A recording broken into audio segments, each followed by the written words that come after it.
Cuando pensamos en servicios funerarios, la verdad es que a casi todos nos vienen a la cabeza dos opciones, ¿no? La inhumación y la cremación. Pero bueno, está surgiendo una tercera vía, una que une ciencia y ecología.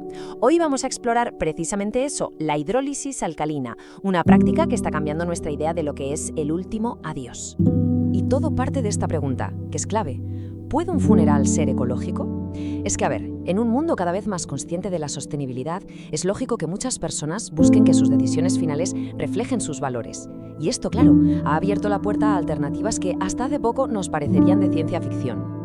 Pues bien, una de esas alternativas es precisamente la hidrólisis alcalina. Quizás se conozca por otros nombres, como acuamación o cremación con agua.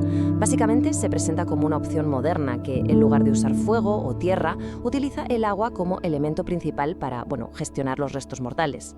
Vale, pero ¿qué es exactamente esto? ¿En qué consiste? Porque el nombre, hidrólisis alcalina, suena bastante técnico, la verdad. Pues vamos a ver que, aunque suene complejo, la ciencia que hay detrás es sorprendentemente natural.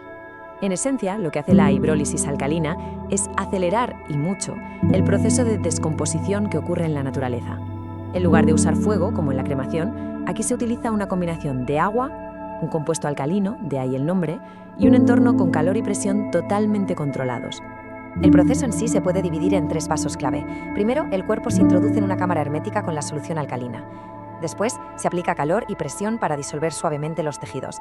Y al final, lo que quedan son solo los restos óseos, que se procesan para convertirlos en cenizas finas junto a un líquido completamente estéril. Y aquí está la clave de todo, su increíble eficiencia. Hay que pensar que lo que a la naturaleza le llevaría 1 o incluso 2 décadas, este proceso lo consigue en solo 2 o 3 horas. O sea, es básicamente una réplica, pero súper acelerada y totalmente controlada, de un ciclo que es 100% natural. Vamos a ver ahora la comparación directa, que es donde se ven las diferencias más claras. ¿Cómo se compara esto con la cremación tradicional, la de fuego, que es la que casi todos conocemos junto a la inhumación? La verdad es que las diferencias son muy importantes. Para empezar, la acuamación funciona a temperaturas mucho más bajas, y esto significa que las emisiones de CO2 son prácticamente nulas. Además, soluciona un problema importante, los vapores de mercurio de los empastes dentales. En una cremación normal se liberan al aire, aquí en cambio quedan contenidos y se gestionan de forma segura. Pero si hay un dato que llama la atención, es el del consumo energético. Se calcula que la hidrólisis alcalina necesita hasta un 90% menos de energía que una cremación con fuego.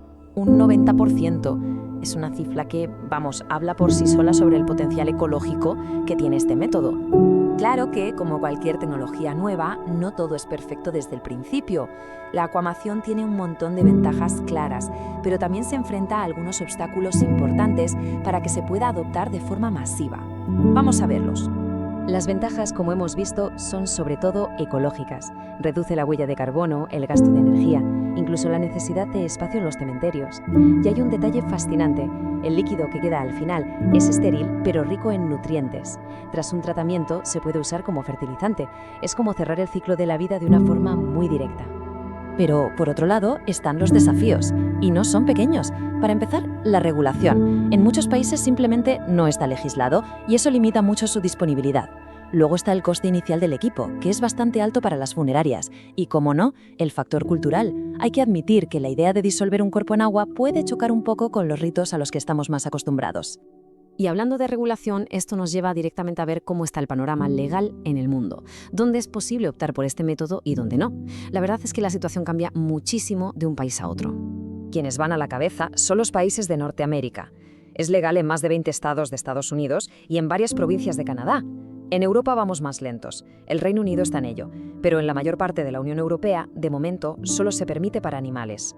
Y en Latinoamérica, pues países como México o Colombia ya están empezando a explorar esta vía como una alternativa real.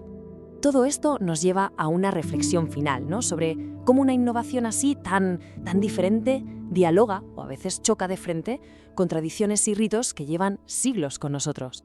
Un punto de inflexión, un momento clave para que mucha gente conociera la acuamación, fue en 2021. El arzobispo sudafricano Desmond Tutu, Premio Nobel de la Paz, la eligió para sí mismo. Su decisión se basó por completo en sus convicciones ecológicas y eso mandó un mensaje muy potente al mundo, que este método podía ser una opción perfectamente respetuosa y, sobre todo, coherente con los valores de una vida. Y yo creo que ahí está su principal atractivo, al final. Es una forma de que el último acto de una vida esté en total sintonía con las creencias que la guiaron, sobre todo si una de esas creencias era el cuidado del planeta. Al final, la hidrólisis alcalina nos deja con una pregunta fundamental sobre la mesa. A medida que la tecnología avanza, y nuestra conciencia ecológica también, ¿cómo van a cambiar nuestros rituales más antiguos, los más profundos? Es, sin duda, una conversación que acaba de empezar sobre el futuro de nuestras despedidas.